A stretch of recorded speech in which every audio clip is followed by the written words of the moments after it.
Yep. Hi, good afternoon. Minister O was supposed to join us for this panel, but he had to rush back to Paris, and he sends his apologies. So I would like to thank on his behalf our international guest. It is very important for us to broaden our perspectives and by looking back beyond our French and European borders. I would have to give special thanks to Ambassador Neosk for coming all the way from Estonia to the heart of France today, and special thanks as well for Minister Tang for joining us at such a late time from Taiwan. And Taiwan has been a source of inspiration for us since you visited us in 2016 during the OGP summit in Paris, and since you hosted us for TIC Taiwan back in 2017. And we've done a lot of work since you came back to France on regarding the digital inclusion policy, so we will be thrilled to discuss that on the panel. And thank you Thank you very much. Sorry for being here. Nous vous remercions donc de votre présence et je vous souhaite une discussion fructueuse avec ces invités. Thank you. So we are live for an hour and a half of conversation about digitization of public services. Thank you for being here in Angoulême. Thank you for watching us online as well. We have very prestigious guests here. I will introduce them in a short while. Je vais vous les présenter dans quelques instants. L'idée de cette conversation donc est d'échanger, de parler des technologies numériques qui nous ouvrent de nouvelles opportunités en termes de communication, de partage, de travail, d'échange ensemble. Et la question à laquelle nous souhaitons répondre aujourd'hui est donc l'utilisation que les gouvernements font de ces services. Une question dense, puisqu'il y a beaucoup d'exemples de ce que les gouvernements font pour les citoyens et les entreprises, ce qu'ils font pour eux-mêmes, pour l'organisation interne, leur processus, pour améliorer ces processus. Que font ces gouvernements dans l'espace numérique qui est créé et opéré par des entreprises privées? Donc des invités de marque, comme je l'ai dit, Nelly Liosk est l'ambassadrice aux affaires numériques de l'Estonie. Elle est avec nous ici à Angoulême, depuis Tallinn. Merci de votre présence. En ligne avec nous, Audrey Tang, ministre du numérique de Taïwan, Taipei, donc en direct avec nous, et Emily Middleton. Elle est partenaire au sein d'un cabinet de transformation numérique, un cabinet de conseil, et un invité supplémentaire qui est là mais pas vraiment là. Nous l'avons mentionné ce matin, Fred Turner, professeur à l'Université de Stanford, au cœur de la Silicon Valley. Il est expert en histoire d'Internet et de la culture. Il a enregistré un court entretien pour nous et il sera donc avec nous pendant cette conversation. Un vaste sujet, donc comment est-ce que les gouvernements utilisent les technologies numériques. Nous allons écouter Fred Turner et son opinion à ce sujet.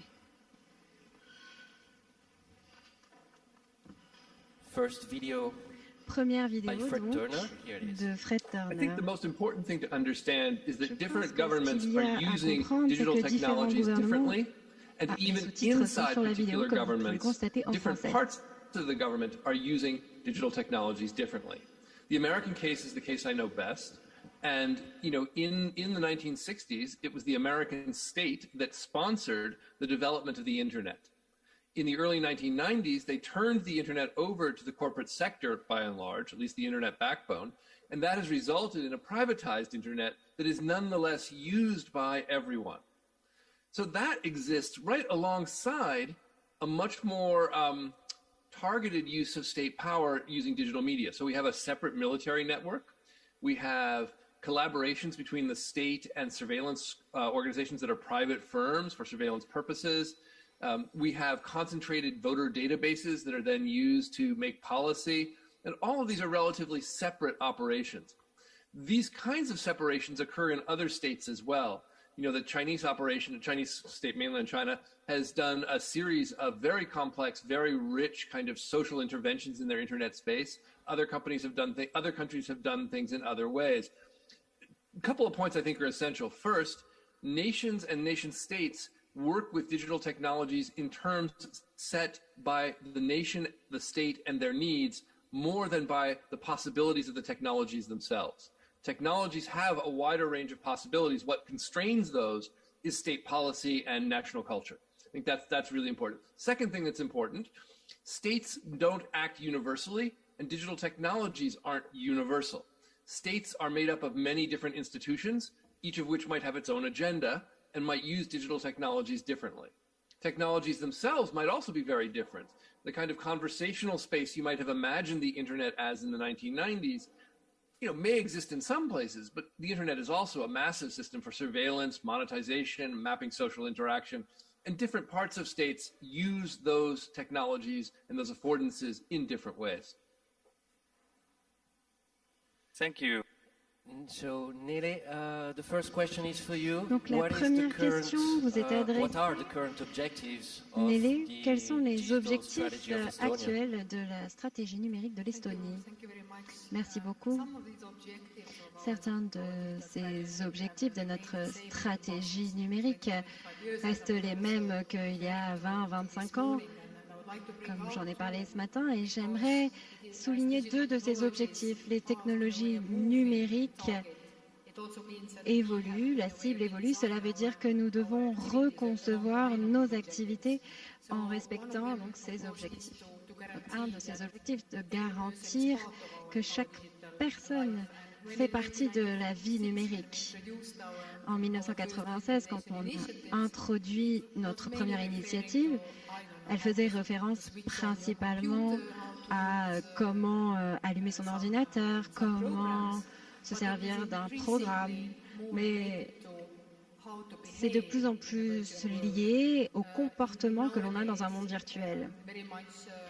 Aujourd'hui, je dirais que c'est un sujet épineux sur la désinformation, les fake news, la protection de la vie privée, comment se comporter en sécurité dans un monde virtuel. Cela veut dire que ces programmes d'alphabétisation numérique doivent être développés. Et c'est également lié à la démocratie. Je sais qu'on va en parler davantage plus tard, mais nous avons besoin que nos informations, nos sociétés répondent, respectent des principes que chaque pays européen s'engage donc à respecter l'ouverture, l'inclusivité. On en a parlé ce matin, mais cela devient des questions de plus en plus mondiales. Les gouvernements agissent à l'échelle internationale ici pour s'assurer qu'un développement démocratique de nos sociétés de l'information existe. Des objectifs plus concrets en Estonie, nous travaillons toujours à la mise en place de services automatiques, proactifs, pour que les populations n'ont pas besoin de faire une demande pour un service, mais plutôt que le service s'offre aux populations. Et je sais que nos collègues nous en parleront. C'est une tendance mondiale. On cite souvent cet exemple, quelque chose qu'on a introduit en 2009 qui s'améliore. Par exemple, pour les congés de parentalité, quand un enfant naît à l'hôpital, il est automatiquement enregistré, il a un prénom, il est connecté aux parents, les parents reçoivent les avantages sociaux auxquels ils ont droit. Et donc je dirais que pour continuer dans cette lancée, l'intelligence artificielle est à citer ici. C'est ce qui permet à l'État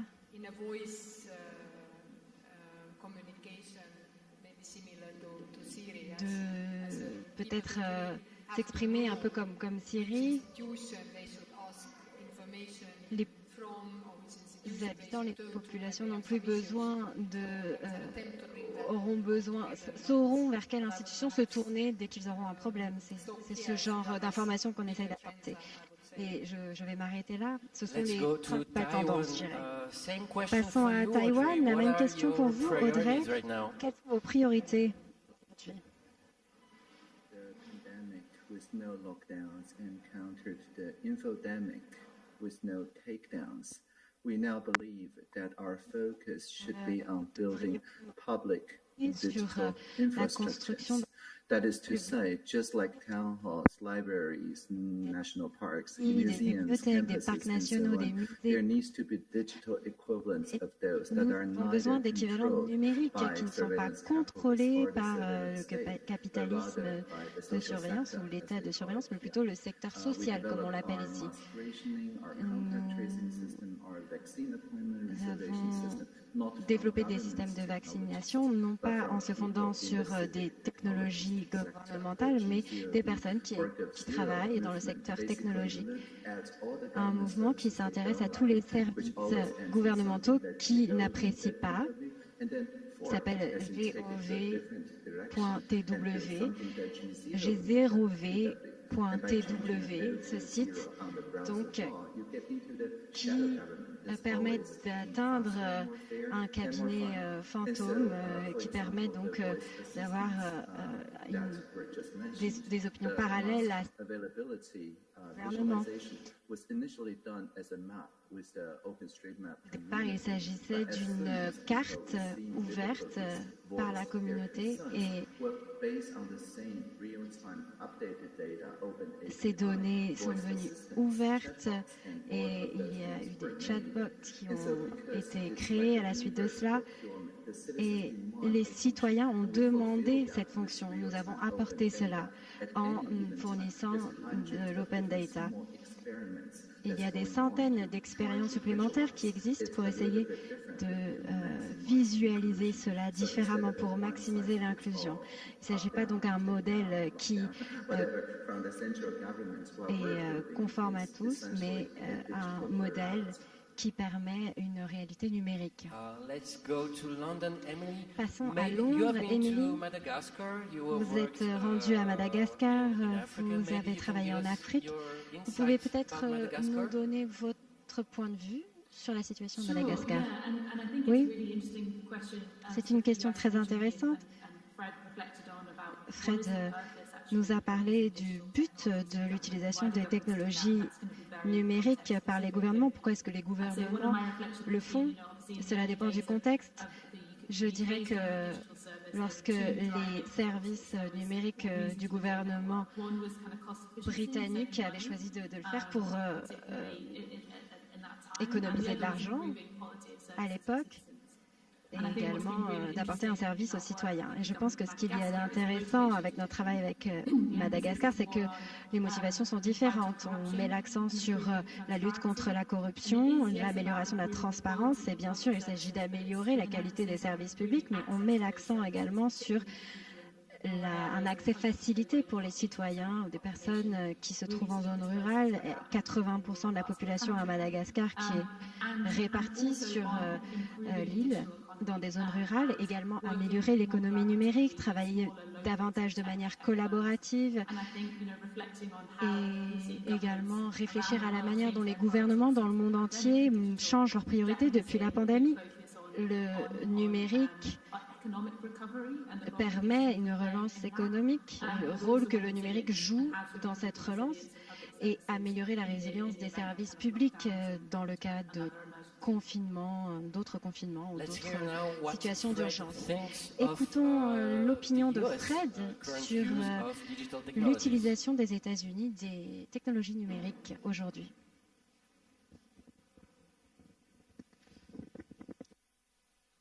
To understand the American state's relationship to the internet, you have to first understand that Washington, D.C. is 3,000 miles away from Silicon Valley. They are almost different countries. I moved from the East Coast to the West Coast. I'm sitting here 100 yards away from the building at Stanford in which the Google algorithms were first written. And it's literally a different culture out here. And folks in Silicon Valley want to keep it that way. And so there's a tremendous push for deregulation, for independence. Meantime, the state in Washington, D.C., I would argue, has, at least our congressmen, have relatively little understanding of the technologies in play. And as a result, have been very slow to take steps that they might have taken with railroads or the electrical system that was clearer and easier for them to understand. So what kinds of things has the state done? The first thing the state did is it sponsored research, and it still does that. And it was that research that brought us the internet that we have today. Now, having brought us the internet and having released the National Science Foundation backbone into the world and giving us a public internet in the 1990s, the state has pulled back in America and let private actors step in. I think that's a mistake. I think that the internet in the United States is like railroads. It's like the electrical system. It belongs to everyone. It was funded, its creation was funded by everyone. And we need a way to claim it back on behalf of everyone. I'm not sure how that works. Politics is not my thing, but that's a step. The other way that I think the state is using digital media today was revealed by Edward Snowden.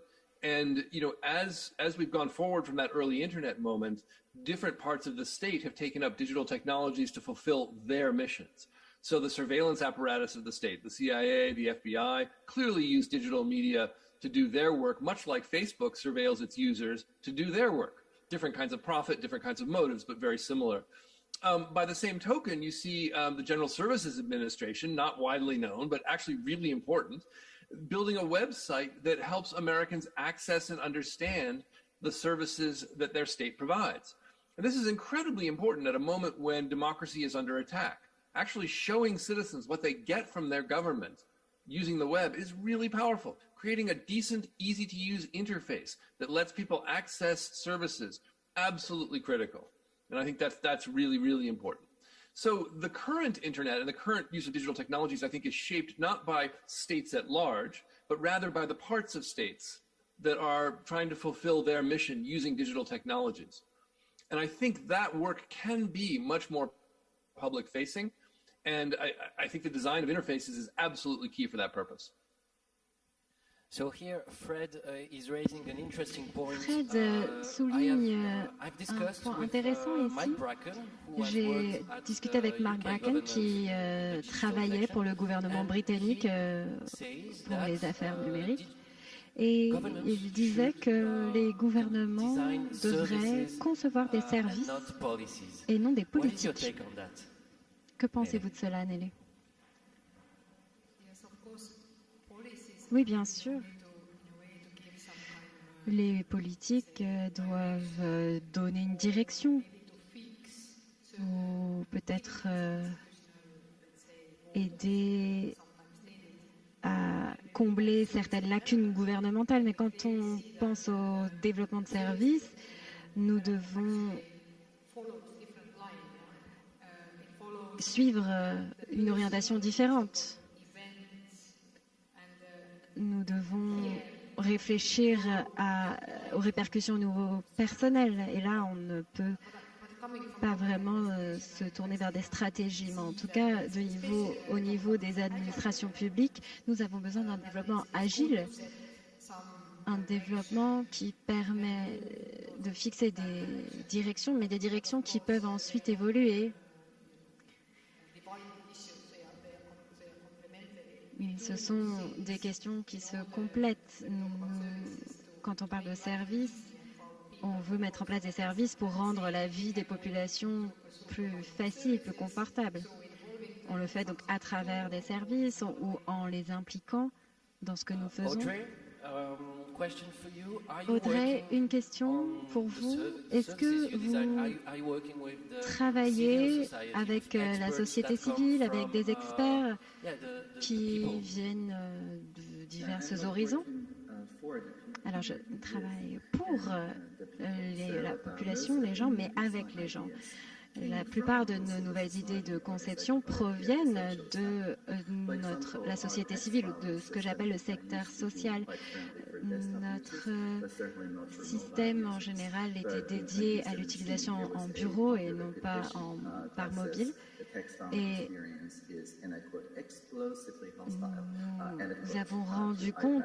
nous sommes rendus compte que c'était un environnement qui n'était pas facile d'utilisation. Alors, nous avons écouté ces critiques et l'on peut désormais rejoindre ces réunions en ligne Cela est accueilli, créé par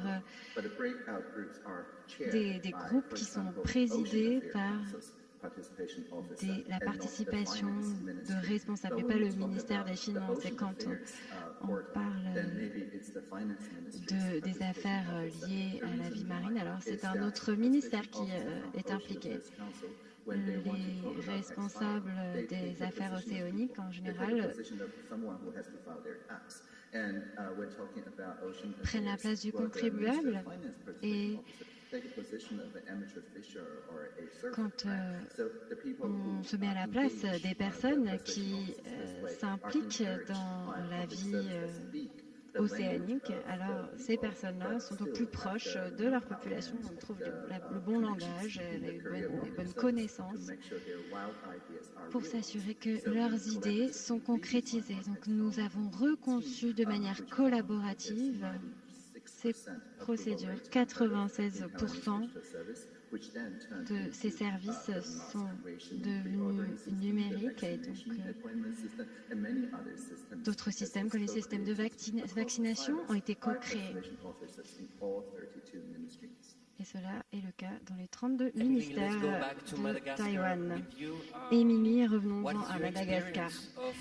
Quelle est votre expérience de la conception de nouveaux services avec les compétences locales, les ressources locales? Je pense qu'il est clé de toujours aider les équipes numériques gouvernementales à faire cela, s'assurer que les bonnes compétences au sein des gouvernements existent, des compétences de recherche, de conception. Il ne s'agit pas simplement de mettre en place un service qui est autre que juste un manuel en ligne. Il faut vraiment que ce soit l'occasion pour les citoyens de comprendre comment utiliser ce service, améliorer leur expérience de ce service. Un exemple, à Madagascar, nous avons aidé l'équipe numérique du Conseil de développement pour reconcevoir l'enregistrement des nouvelles entreprises en ligne, et je crois que cela impliquait l'étape qui intervient avant la co-création, avoir une bonne utilisation donc de ce service. Il ne s'agit pas simplement d'études, d'enquêtes, mais des entretiens, des analyses en profondeur avec les personnes qui veulent enregistrer une nouvelle entreprise, comprendre ce que l'entreprise souhaite, avoir ces données pour être sûr de pouvoir créer ces opportunités et comprendre l'expérience des utilisateurs. Ça, c'était notre principale tâche. Notre deuxième sujet, la démocratie. Comment est-ce que les technologies numériques peuvent renforcer la participation des citoyens? Nous allons écouter à nouveau Fred Turner de Stanford.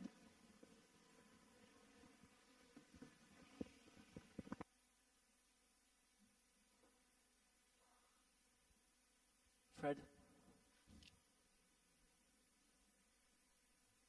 Maybe. I definitely think that public and private interests are colliding on the internet and across digital services. And I think this is a real challenge. In my world, one of the things that we really spend a lot of time thinking about is what public and private might mean in these spaces. You know, I think we're living in an era here in the United States where individualism and individual interests are seen to be the public interest. And so what you're supposed to do, according to Mark Zuckerberg, is maximize individual access to the system, maximize individual interaction, and that somehow will take care of the public. And that's a very American populist idea of what the public is. When I spend time in France or in Germany, I see a different understanding of the public and a different understanding of what states can do to support the public. In that model, the public is organized, it acts and speaks through democratic institutions, and it pulls the levers of power in ways that make policy good for everyone. In that context, we desperately need states to take a more active role in promoting the public sphere. And again, public defined as democratic, organized, acting through democratic institutions, and exactly not as what we've seen in the United States, the sort of Trumpian public of raging individuals. the market wants us to produce a public of raging individuals because individuals are precisely the ones who can be mapped, monetized, whose expressions can be resold, who create the stickiness on which the systems depend. But the public interest in the broader democratic sense depends precisely on state institutions, the institutions of democracy, and using digital media to support those. Neeli, your take on what is Estonia doing to strengthen democracy? I guess we can sum it up with the principle right to participate or right to be involved. So this is about a provided opportunity for everybody to be part of the public life. It can be participating in service development, as was brought out by Emily and also Audrey. It can be participating in decision-making process. Ça peut être aussi le fait de participer à un processus de prise de décision.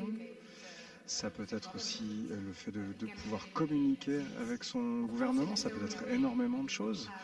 En Estonie, bien sûr, nous ne croyons pas que tout le monde a son mot à dire sur toutes les problématiques. Tout le monde a ses problèmes au quotidien, problématiques professionnelles ou autres. Et évidemment, par contre, le gouvernement doit pouvoir donner l'opportunité de donner la parole à ses citoyens.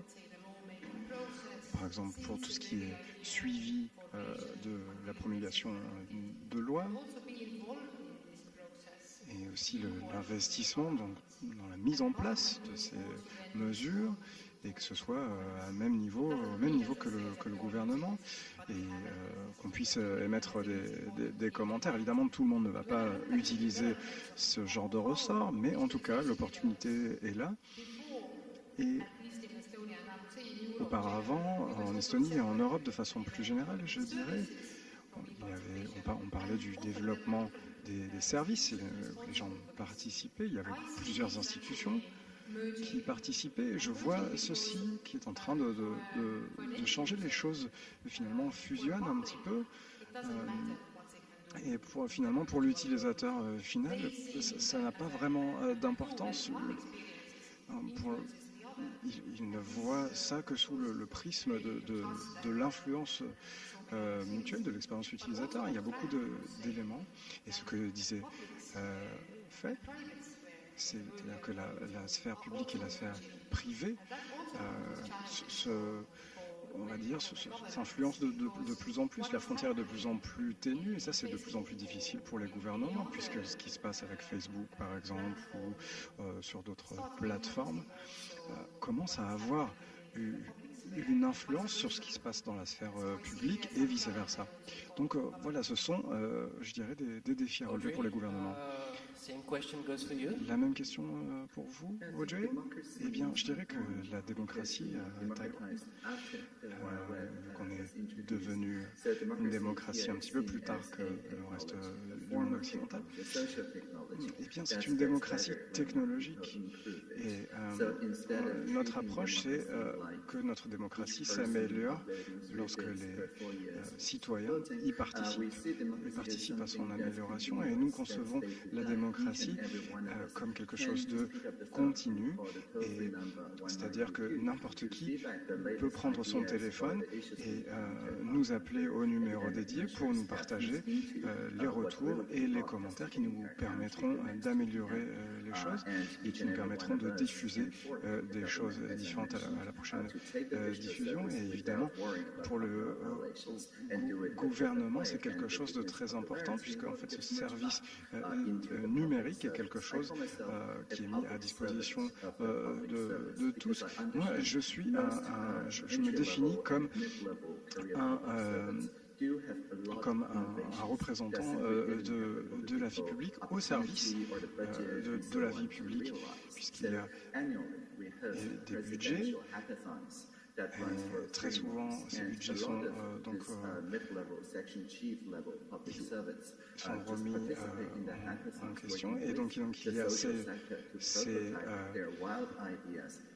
ateliers qui nous permettent de concevoir des projets. Et ensuite, il y a des remises de prix avec 5 trophées. Et si on se projette, eh bien, c'est-à-dire que le président va vous remettre le trophée. Et très souvent, ça va définir ce qui va se passer sur l'année suivante. Et il n'y a pas vraiment de risque, puisque si ça ne marche pas, tant pis, le projet ne fonctionne pas, mais par contre, si ça marche, ça peut complètement changer votre carrière. En ce qui concerne, alors pas nécessairement Madagascar, mais avec vos autres expériences, est-ce que vous avez des choses à nous partager?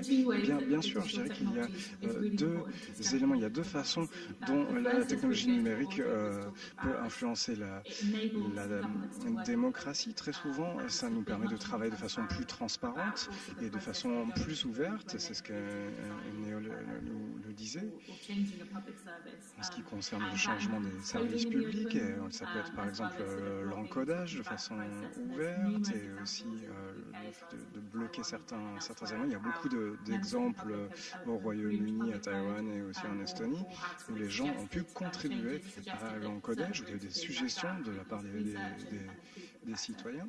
Et ça a amélioré les choses, mais je dirais que de façon plus générale, le numérique devrait nous permettre d'améliorer la qualité et aussi la réactivité des services publics. Et ça, évidemment, c'est absolument essentiel pour améliorer l'image et la confiance envers les services publics et envers la démocratie de façon générale. Et évidemment, la confiance dans les gouvernements est quelque chose qui a beaucoup décliné, surtout par rapport à la réponse face à la pandémie, et parce qu'il n'y avait pas de mise à jour régulière, de points réguliers sur ce qui était en train de se passer. Et évidemment, le numérique ne sera jamais la solution miracle, la baguette magique, mais ça fait partie des réponses que l'on peut avoir. Maintenant, on va continuer à parler de démocratie, mais on va parler aussi des réseaux sociaux, par exemple l'utilisation qui en a été faite par le président des États-Unis. Comment peut-on gérer ceci? Allez. Bon, alors ça, c'est une bonne... je ne sais pas s'il y a de bonnes réponses ou de réponses toutes faites, mais évidemment, ça a augmenté notre inquiétude, puisque le monde, vis-à-vis du monde virtuel, et par exemple en Europe, il y a de plus en plus de préoccupations sur le respect de la vie privée, sur la mésinformation, la désinformation, l'impact que ça peut avoir sur le processus démocratique et sur les mouvements sociaux, etc. Et il est clair que nous, en tant que gouvernement, devons régler ce problème. Ma vision des choses et la façon dont ça a été connu jusqu'ici, c'est que c'est notre rôle de mettre en place des règles. Et évidemment, actuellement, en Europe, il y a beaucoup de choses qui avancent sur les services numériques et le service du marché numérique. Il y a énormément de choses, mais la réglementation pure et dure ne fonctionne pas. Ce dont je parlais ce matin, eh bien, je crois que le secteur privé doit aussi s'emparer de ce genre de problématiques et prendre ses responsabilités, puisqu'on ne peut pas simplement régler ce genre de problème à travers la régulation, à travers les règles et la loi. Il faut pouvoir comprendre les impacts que cela a sur notre vie, tout simplement. Audrey, nous parlerons maintenant des API, des standards, de l'open source, du bien commun numérique. Sont-ils des réponses à tout cela, à cette problématique? C'est quelque chose que justement j'essaie d'améliorer qu'on essaie d'améliorer depuis 25 ans. Nous avons un système qui est très actif. Ce sont les réseaux sociaux en temps réel qui fonctionnent dans le secteur social depuis 25 ans. C'est complètement en open source. Et les gouverneurs sont des gouverneurs collaboratifs et donc il n'y a pas d'actionnaires. Et donc, comment ça marche avec l'université de Taïwan, l'université nationale de Taïwan, avec les universitaires et par rapport à l'exploration de ces problématiques. Par exemple, en décembre dernier, il y a des choses qui ont été publiées sur les réseaux sociaux par rapport au marché de la pêche et de la pêche de crustacés. Et le message a été publié donc en 2019 et au 1er janvier 2020 nous a permis de comprendre le processus démocratique et le PTT que nous avons mis en place. Et nous n'utilisons pas des discussions publiques, nous utilisons la plateforme de participation nationale, le PTT, et nous pouvons aussi discuter, débattre de ces collaborations, et nous pouvons parler par exemple des nuisances sonores des discothèques. Donc nous pouvons discuter de choses, de problématiques publiques. Et nous pouvons parler du secteur du divertissement, par exemple. Et le but, évidemment, est de divertir sur ces plateformes en premier lieu et non pas de débattre de ce genre de choses. Maintenant, nous allons parler de la problématique suivante, qui est donc l'intégration numérique et l'inclusion numérique. Ça, c'est quelque chose que vous avez pu voir dans les pays en développement. C'est une problématique complexe, c'est l'intégration et l'inclusion de tous dans ces problématiques numériques. Et bien sûr, c'est une problématique très importante. Et ce que je dirais, et ce qui peut être parfois décourageant, c'est qu'il y a des banques de développement qui font énormément de travail à l'encouragement des gouvernements pour justement leur permettre de développer ces politiques numériques. Et ça aide beaucoup. Mais malheureusement, il y a souvent une disparité entre la réalité et la théorie. Et il y a aussi un manque de données. Très souvent, nous avons du mal d'ailleurs à comprendre cela.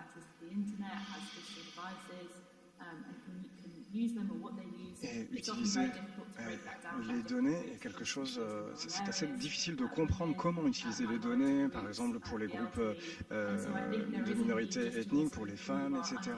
Et ça nous permet de mieux comprendre pas seulement l'accès aux technologies numériques, mais aussi à son usage, à leur usage, et arriver à comprendre et à diriger nos investissements et nos efforts et notre travail. Et c'est vraiment quelque chose d'absolument crucial, je pense, en tout cas pour moi, en ce moment même.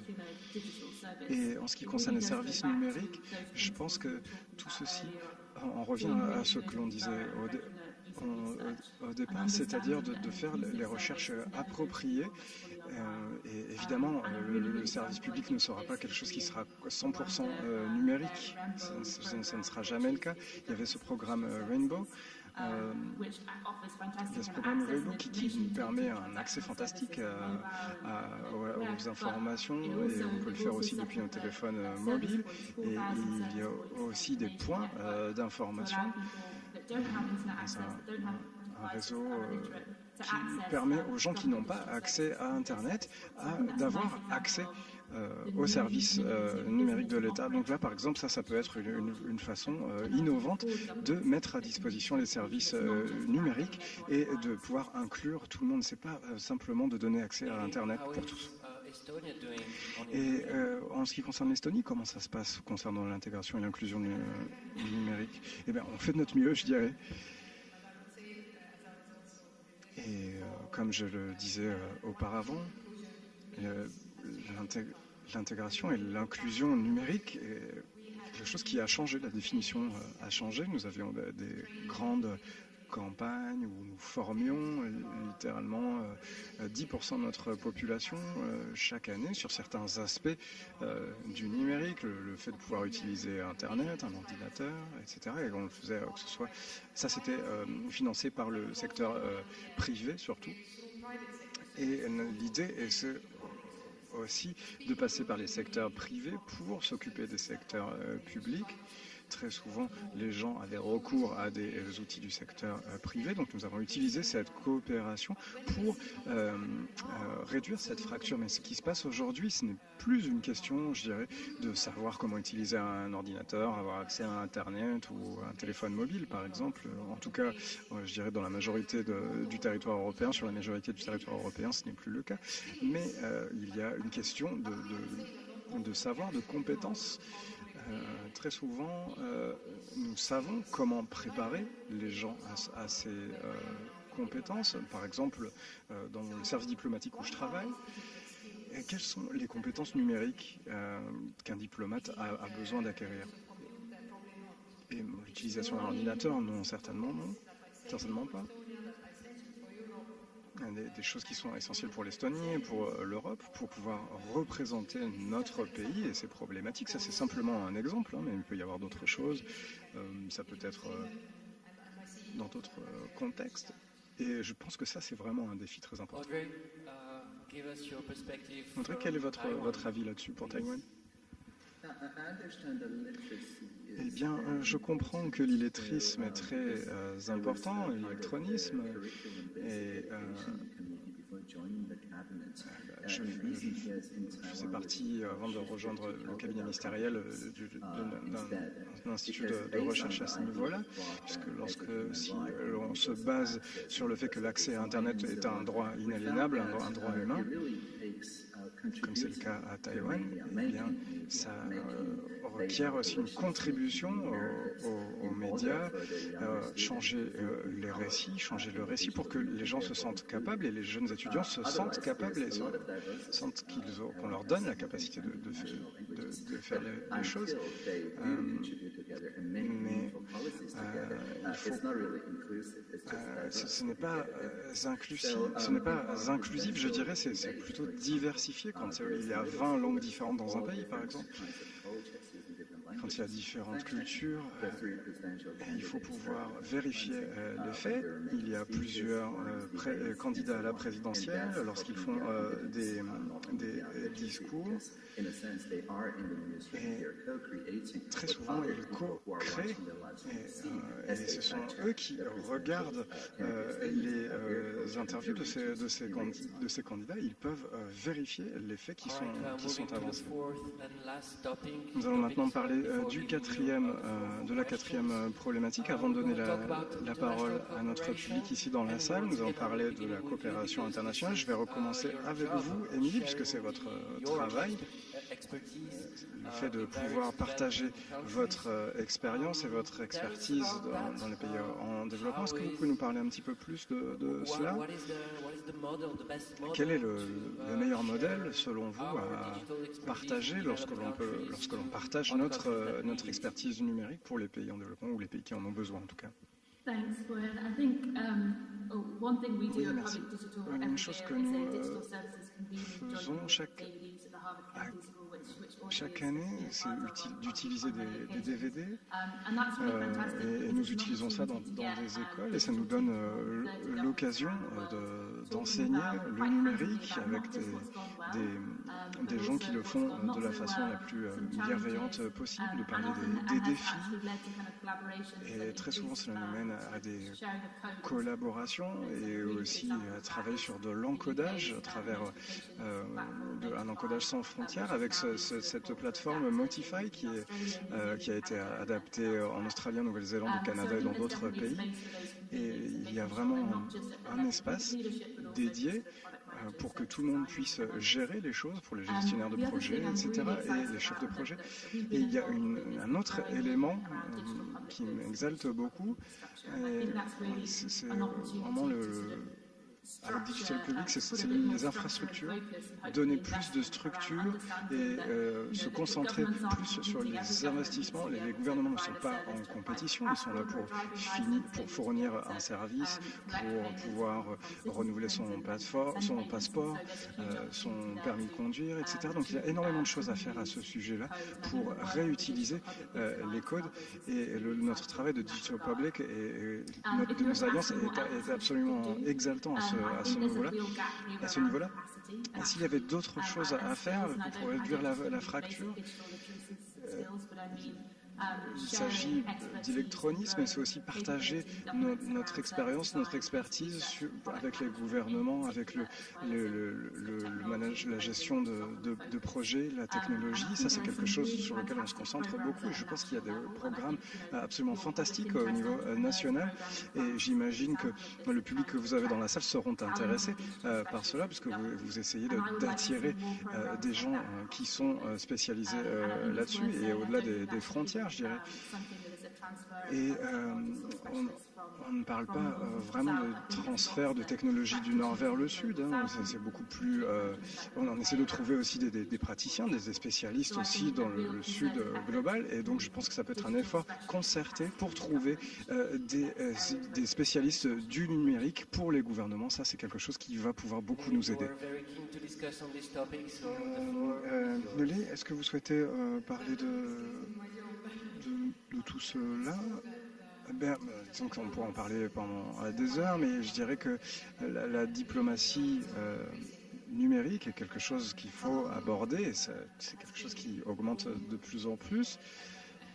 Ça fait longtemps que c'est un sujet qui a été mis sur la table, et Émilie en a parlé quand on parle de partage d'expérience. Et très souvent, le fait d'établir des partenariats multilatéraux nous aide en termes de coopération. Ça peut être avec les Nations Unies, ça peut être avec d'autres mécanismes. Et donc partager ces histoires et donner de l'importance et construire l'image de l'Estonie, c'est quelque chose que nous faisons beaucoup, qui fait partie intégrante de notre stratégie pour la diplomatie numérique. Et évidemment, ça fournit des opportunités en ce qui concerne la mondialisation. Mais les frontières du numérique posent aussi, parfois, il y a aussi des risques qui se présentent, la cyberdiplomatie. Et ça, c'est quelque chose aussi qui est risqué pour beaucoup de pays. Et c'est aussi un risque au développement économique. Et c'est aussi quelque chose que j'ai abordé ce matin, brièvement. Et justement, ces formations technologiques et le savoir et les capacités, les compétences, surtout en ce qui concerne les données, l'économie, tout cela est mis en place dans très peu de pays et par très peu d'entreprises, ce qui veut dire que nos pays, et malheureusement la plupart des pays européens sont inclus là-dedans, n'ont pas encore réussi à mettre en place des partenariats pour maintenir ce type de technologie et pour que dans le secteur de l'éducation, nous sachions utiliser ces technologies. Et parce qu'il en va de notre intérêt et le fait de pouvoir encoder nos propres valeurs. Et je dirais que ça, c'est peut-être l'une des orientations pour notre politique internationale numérique. Audrey, est-ce que vous avez quelque chose à nous partager pour Taïwan? Oui, bien sûr. Puisqu'il y a beaucoup de technologies numériques qui sont de très bonne qualité. Il y a un prototype qui a été le premier qui avait été présenté à Paris en 2015. Pour les économies, le dilemme de l'économie du partage et l'ubérisation de l'économie. Il y a aussi ce programme appelé Police à Seattle. Il y a aussi une plateforme de participation nationale avec l'adaptation directe de ce qui avait été fait à Reykjavik en Islande, avec cette plateforme participative pour les passeports. Il y avait aussi des technologies qui ont été utilisées en Espagne. Voilà. En tout cas, ce que j'essaie de dire, c'est que en ce qui concerne les données, ce n'est pas d'amener les données à l'encodage, mais c'est plutôt l'inverse en fait. Et dans de petites juridictions, cela peut être mis en place de façon plus facile avec des programmes en open source. Et c'est trouver peut-être d'autres façons de mettre ça en place à plus grande échelle et trouver les meilleures pratiques. Ça, c'est des choses qui peuvent être disponibles sur le site du gouvernement taïwanais. Et Taïwan est l'une des destinations ou l'un des pays au monde où l'on peut justement utiliser ce genre d'encodage. Maintenant, nous pouvons peut-être voir ce qui se passe et la problématique de l'inclusion numérique. Et c'est la dernière intervention. So in the United States, as everywhere, digital technology.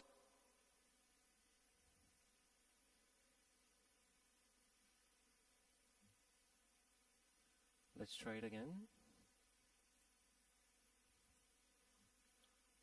It's coming in a while. Okay, it's not yet ready. So we have a bit more time. I will go Alors, back nous avons to one un petit peu question. plus de temps pendant qu'on règle les problèmes techniques. Ça, c'est une question qui se dirige uniquement à vous, Nelly.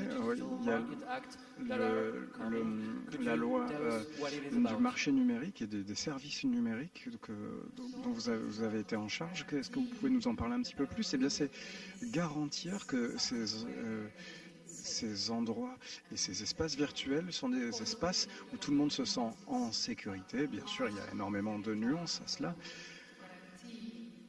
Ce qu'on essaie de faire, c'est de pouvoir garantir que ces grandes plateformes de médias ou d'autres types de plateformes ne soient pas des plateformes où on voit émerger des fake news ou de la mésinformation. Et pouvoir modifier les choses grâce à des règles et à des principes. Je résume les choses très rapidement, mais il y a encore des négociations à ce sujet qui sont en train de prendre place. Donc on verra ce qui va se passer. J'ai l'impression que vous êtes inspiré, Audrey. Est-ce que vous souhaitez rajouter quelque chose à ce sujet? Oui, tout à fait. Ça me rappelle finalement les négociations avec le secteur social, avec les réseaux sociaux, avec les comportements antisociaux qu'on a pu voir à Taïwan. Et je me rappelle que pendant l'élection présidentielle, les gens nous demandaient de changer la loi dans la même direction pour forcer les entreprises les réseaux sociaux à montrer quelles étaient leurs politiques de financement. Et malheureusement, nous n'avons pas, en tout cas, il n'y a pas eu de loi promulguée à ce niveau-là. Mais les réseaux sociaux nationaux ont un petit peu inspiré un fonctionnement un petit peu plus transparent. Et si Facebook ne travaille pas avec ces normes, eh bien nous pourrons mettre en place des sanctions. Et avant même que, en un claquement de doigts, Facebook a modifié les choses et a modifié sa politique sur la publicité et a interdit les influences externes. Et donc, on peut dire que nous avons eu un impact sur l'élection présidentielle sans avoir à mettre en place une loi. Donc je dirais que mettre en place des lois est quelque chose d'utile, mais finalement, en influant sur le secteur social, on peut trouver des alternatives. Par exemple, pour Facebook, si ils ne sont pas contraints à la norme locale, eh bien, les choses peuvent être modifiées. On n'a toujours pas de Fred Turner, donc Émilie, est-ce que vous avez quelque chose à rajouter avant qu'on prenne des questions du public? Non, je n'ai rien à rajouter. Alors, on va vous donner la parole. C'est votre choix, vous pouvez poser des questions en français ou en anglais, peu importe. Thank you. Don't be shy, please. Hello. I would just like to ask. Bonjour, j'aimerais vous demander comment Taïwan et le gouvernement d'Estonie répondent au manque de confiance des citoyens et aux théories conspirationnistes. Did you hear the question, Audrey? Audrey, vous avez entendu la question?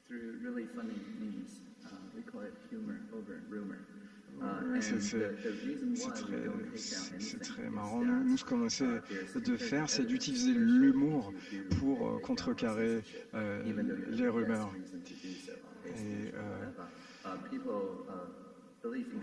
très souvent, les gens croient aux théories du complot.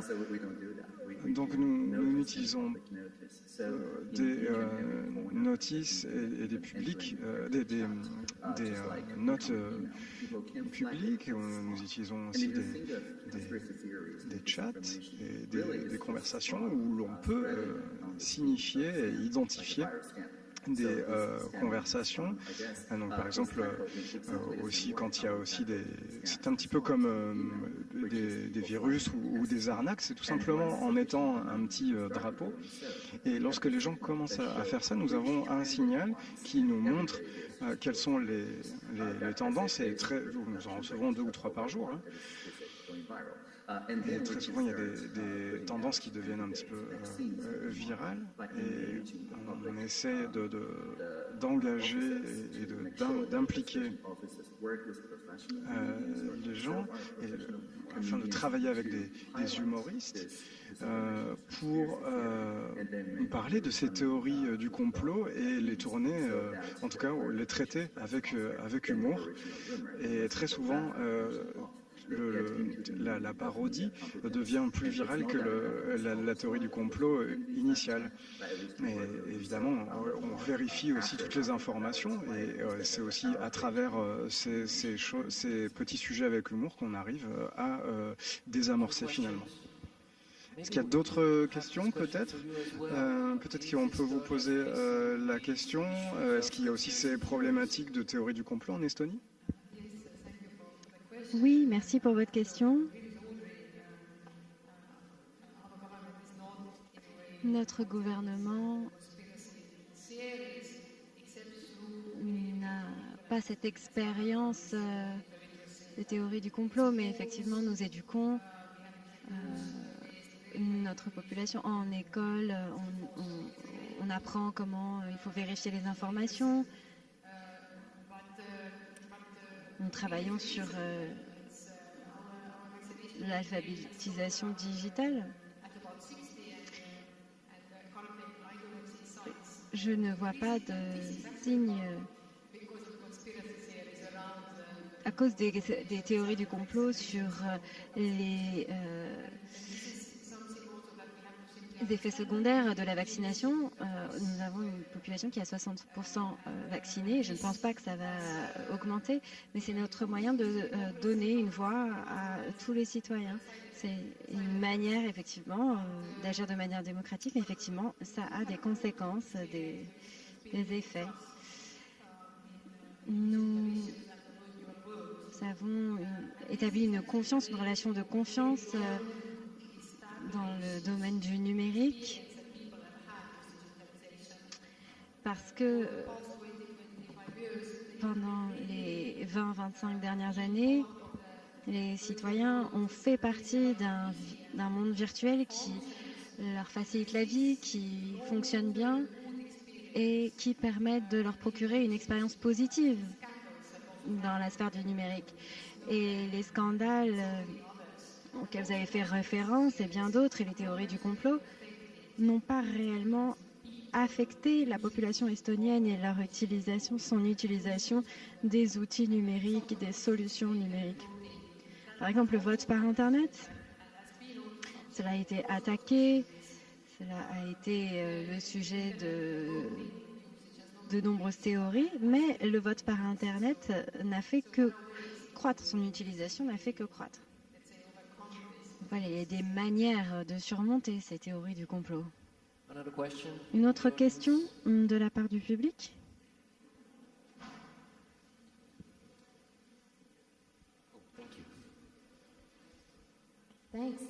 Merci. Merci beaucoup. Un panel très intéressant. Une question sur ce dont vous parliez à propos de l'éducation. Vous en avez parlé brièvement. Pour contrer ces fake news, les fake data, les fake news qui sont plus visibles que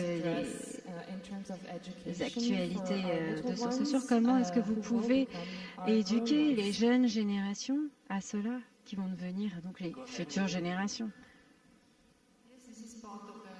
Oui, ça fait partie du programme scolaire et on doit en tenir compte dès le plus jeune âge aujourd'hui. Il n'y a pas d'autre manière de procéder en ce qui concerne ces questions. Cela doit faire partie donc du processus éducatif, de l'enseignement, comment trouver les bonnes informations dans une société virtuelle.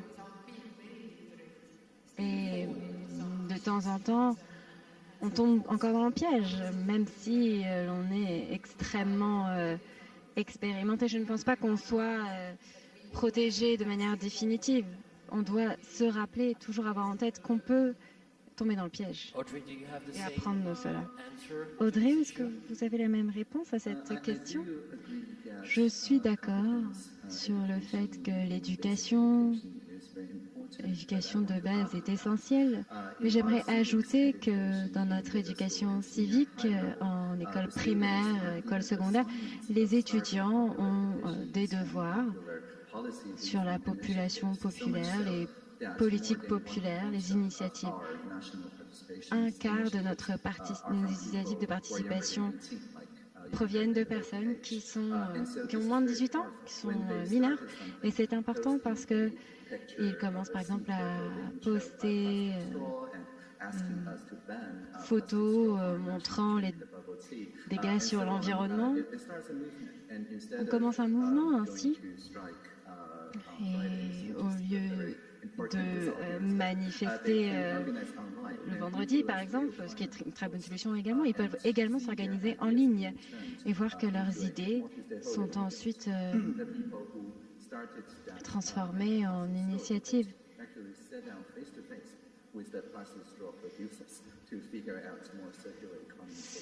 Par exemple, cette photo qui avait été postée montrant une paille en plastique coincée dans une tortue a ensuite lancé toute une campagne auprès des producteurs de paille en plastique et ça a donc un impact au niveau national. On a écouté ce point de vue de différents côtés, on en est venu à un consensus et c'est le pouvoir des conversations et des délibérations.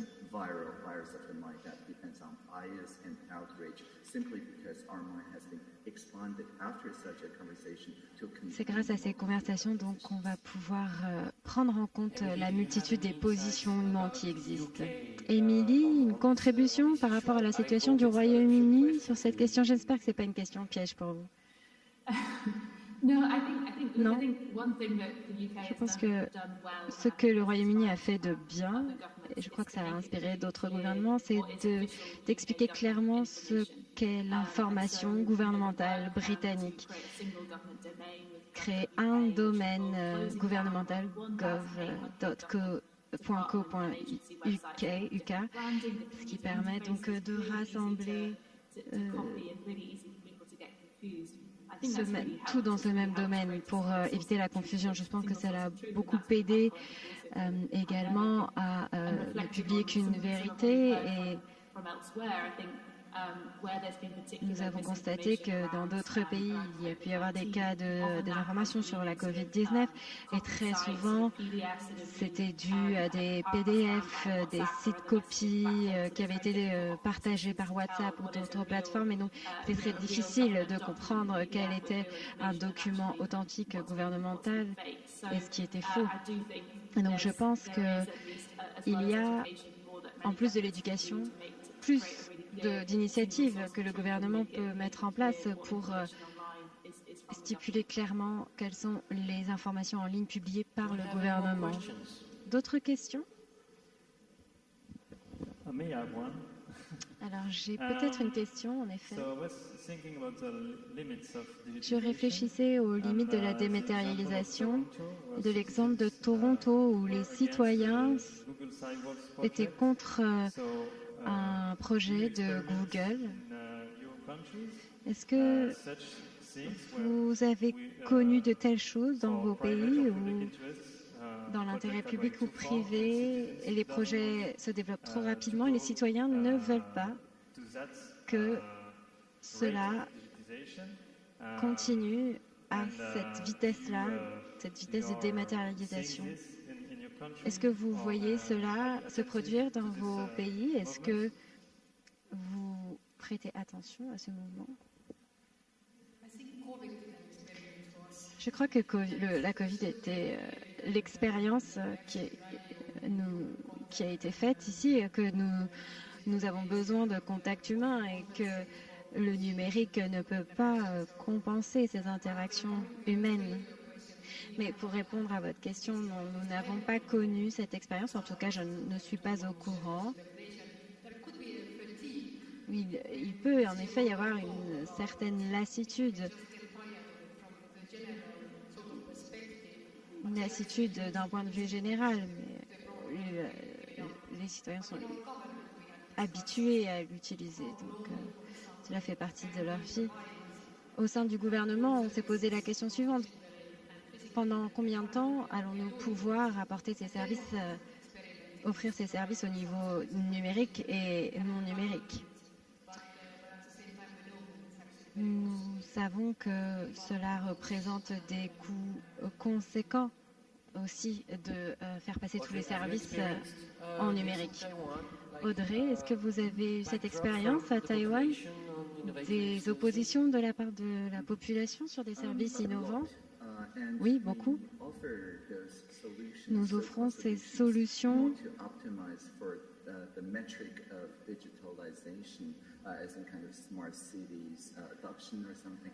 non pas simplement pour mettre en place des smart cities, mais nous voulons des citoyens smart, intelligents, et donc ils peuvent scanner des QR codes pour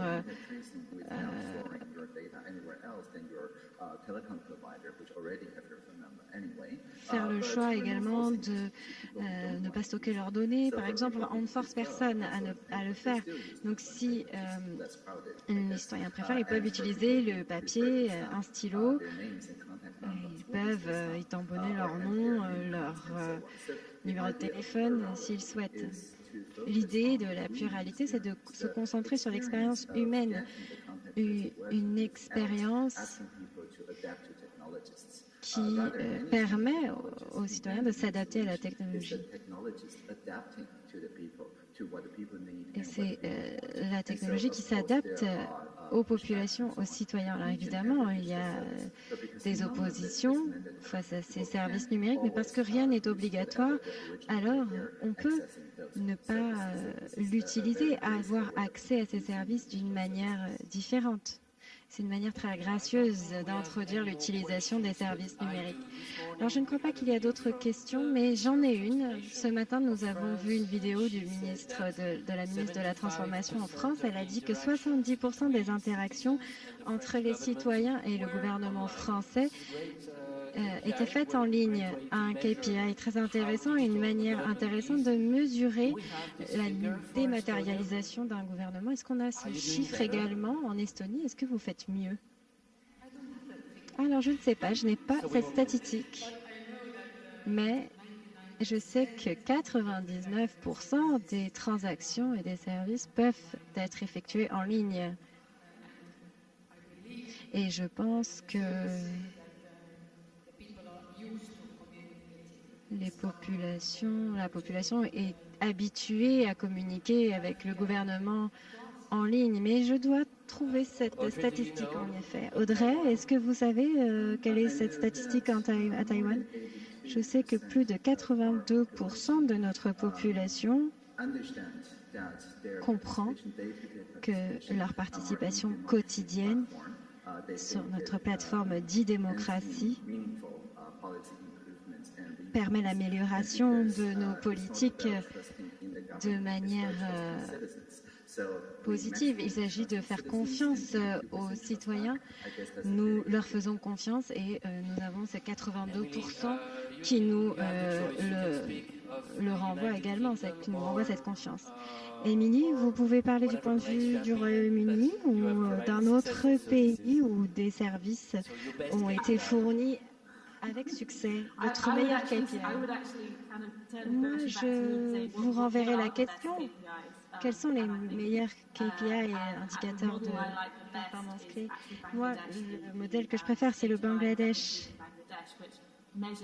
qui mesure la réussite des services suite à un modèle sur la fréquence et le budget. So in the United States, as everywhere, digital technologies are proliferating at an incredible rate. People are using them in the ways that they figure out how to use them. So in Nigeria, they're banking. In the United States, they're dialing up TikTok. The use is really varied. Merci. C'est votre dernière chance pour poser vos questions en français si vous le souhaitez ou en anglais. Vous pouvez lever la main, vous pouvez réfléchir. Alors, je pense que notre conversation touche à sa fin. Ah, une dernière question. On peut vous demander quels seraient vos conseils? D'après vous, comment construire un intérêt public numérique ici en France, ensemble? On doit leur offrir quelque chose qui est irremplaçable. C'est ce qui crée une habitude. C'est difficile ensuite de retourner en arrière. Audrey? Il y a 5 ans, quand je suis devenue ministre du numérique, c'est ce qu'on m'a posé comme question et j'ai écrit un court poème qui était ma description de poste. C'est la suivante. Lorsqu'il y a de l'Internet des objets, il faut que ce soit de l'Internet des